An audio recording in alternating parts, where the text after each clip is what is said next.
Você está entrando no dossiê criminal. Casos reais. Análise jurídica. Sem sensacionalismo. 21 de maio de 2026.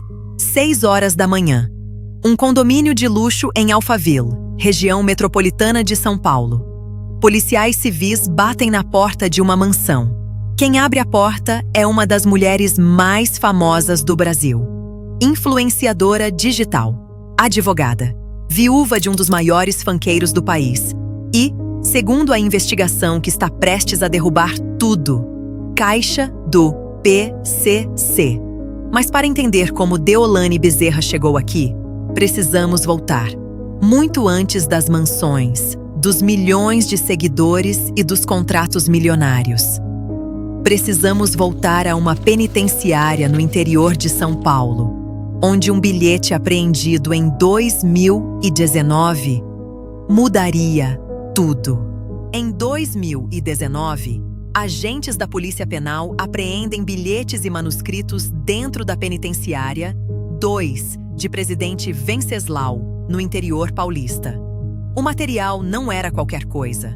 Continha ordens internas do primeiro comando da capital, o PCC.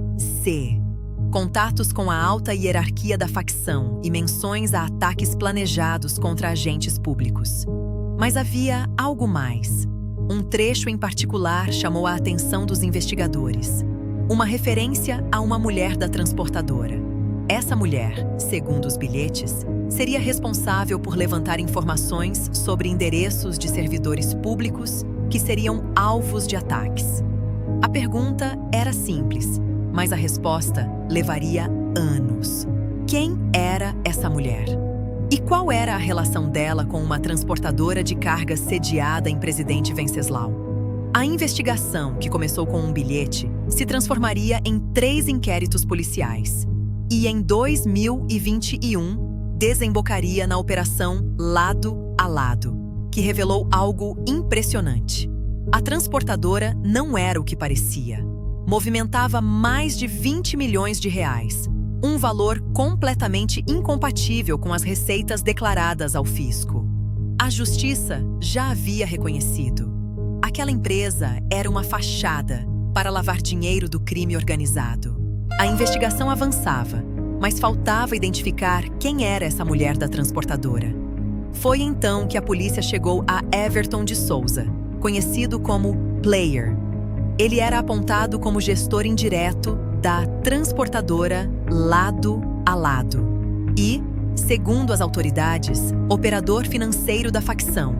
A quebra dos sigilos bancários de Everton revelou algo surpreendente. Depósitos fracionados, abaixo de R$10 mil cada, destinados a uma conta bancária em nome de Deolane Bezerra. Entre 2018 e 2021, a influenciadora recebeu mais de R$1 milhão nesses depósitos. A prática tem nome: smurfing. É uma técnica clássica de lavagem de dinheiro, usada para driblar o monitoramento bancário. Mas não parava por aí. A investigação identificou cerca de 50 depósitos destinados a empresas ligadas a Deolane, somando R$716 mil. Os valores partiam de uma empresa apresentada como banco de crédito, registrada em nome de um homem residente na Bahia, com renda declarada próxima a um salário mínimo. Para a polícia, não havia prestação de serviços advocatícios que justificasse esses valores. Não havia contratos. Não havia processos, não havia nada que explicasse aquela movimentação. O que havia, segundo os investigadores, era uma estrutura sofisticada. A influenciadora usava sua exposição pública, seu patrimônio de alto padrão e suas 35 empresas abertas, num mesmo endereço residencial, para dar aparência de legalidade ao dinheiro do crime. O Procurador-Geral de Justiça de São Paulo, Paulo Sérgio Oliveira Costa, resumiu assim: o crime deposita recursos na figura pública. Os valores se misturam a outros com origem lícita e depois retornam ao crime organizado. Para entender o tamanho dessa história, precisamos entender quem é Deolane Bezerra.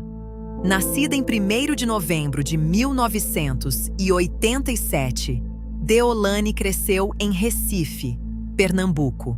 Formou-se em Direito e, por um período, tentou a carreira de cantora. Mas a vida dela mudou drasticamente em 2021, quando o marido, o funkeiro MC Kevin, morreu após cair da varanda de um hotel no Rio de Janeiro. A morte trágica a projetou para a mídia, e Deolane soube aproveitar. Ela se transformou em uma das maiores influenciadoras digitais do Brasil.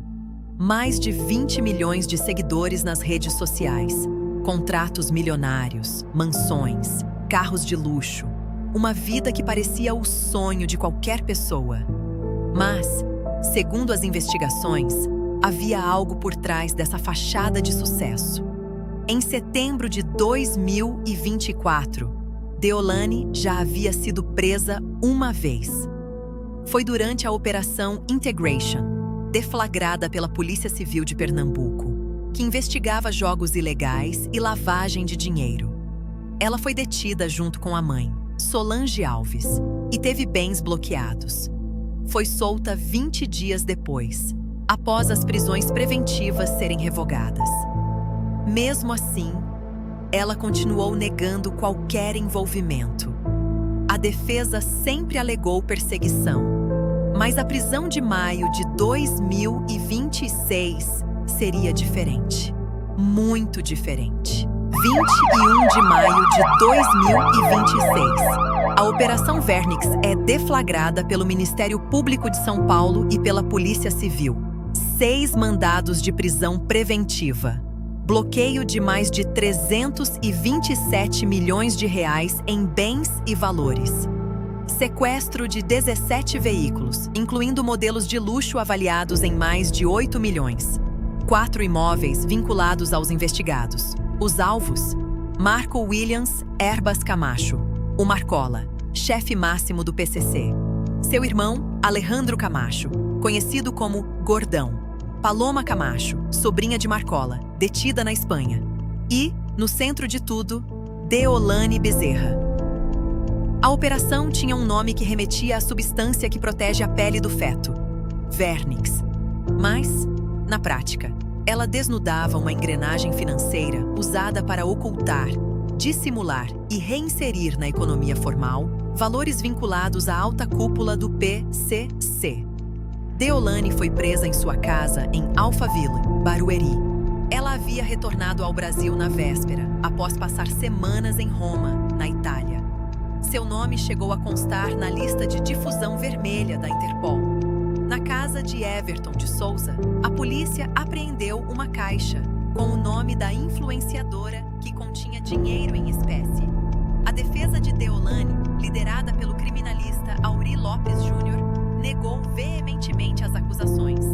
A irmã dela, a advogada Daniele Bezerra, publicou nas redes: a prisão de Deolane Bezerra nasce cercada de ilações, narrativas e perseguições que já se repetem há tempos.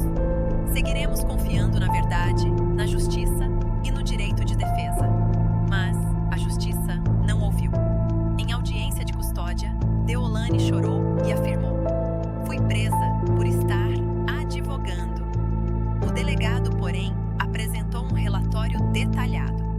As empresas de Deolane movimentaram dinheiro do PCC e o Itaú já havia encerrado as contas dela em 2024 por red flags em saques. Em 29 de maio de 2026, a Polícia Civil concluiu o relatório complementar da Operação Vernix. O resultado: Deolane Bezerra foi indiciada pelos crimes de organização criminosa e lavagem de dinheiro. 6 outras pessoas também foram indiciadas, incluindo Marcola. A denúncia formal foi apresentada e o caso ganhou uma nova dimensão quando o promotor usou uma expressão que mudou tudo: nova face do PCC. A acusação não era mais apenas de lavagem de dinheiro. Era de participação ativa na estrutura criminosa. A defesa não desistiu. Entrou com um pedido de habeas corpus no Superior Tribunal de Justiça, argumentando que Deolane era mãe e única responsável por uma criança de 9 anos. Pediram a conversão da prisão preventiva em domiciliar. Em 9 de junho de 2026, a quinta turma do STJ rejeitou o pedido por unanimidade. O ministro relator destacou: consta exposição individualizada e pormenorizada da participação da agravante nos crimes em apuração, indicando seu intenso envolvimento com a organização criminosa e com o esquema de lavagem de dinheiro descoberto pelos órgãos de perseguição penal. Deolane Bezerra permanece presa na penitenciária feminina de Tupi Paulista, no interior de São Paulo. E a OABSP ainda não se manifestou oficialmente sobre a suspensão do registro. Mas o código de ética da OAB é claro. Advogados envolvidos em crimes como organização criminosa e lavagem de dinheiro estão sujeitos a sanções disciplinares, incluindo a cassação do registro. A história de Deolane Bezerra é, ao mesmo tempo, um retrato da ascensão meteórica das redes sociais e um alerta sobre como a fama pode ser usada como instrumento do crime organizado. Ainda há muitas perguntas sem resposta. Quantos outros influenciadores operam como fachada para facções criminosas? Qual o real tamanho do esquema de lavagem de dinheiro do PCC? E, talvez, a mais importante: Deolane Bezerra é realmente uma vítima de perseguição, como alega a defesa, ou é uma peça essencial na engrenagem financeira da maior facção criminosa do Brasil? O que sabemos é que uma investigação que começou com um bilhete apreendido em uma penitenciária de Presidente Venceslau em 2019 levou a uma das prisões mais midiáticas da história do crime organizado brasileiro. E que, por enquanto, a advogada que defendia criminosos virou ré. Se você gostou deste episódio, deixe seu like e se inscreva no Dossiê Criminal. Ative o sininho para não perder as atualizações deste caso. E nos conte nos comentários: você acredita que Deolane Bezerra é inocente ou culpada? O Dossiê Criminal volta na próxima semana com mais um caso que você precisa conhecer. Até lá!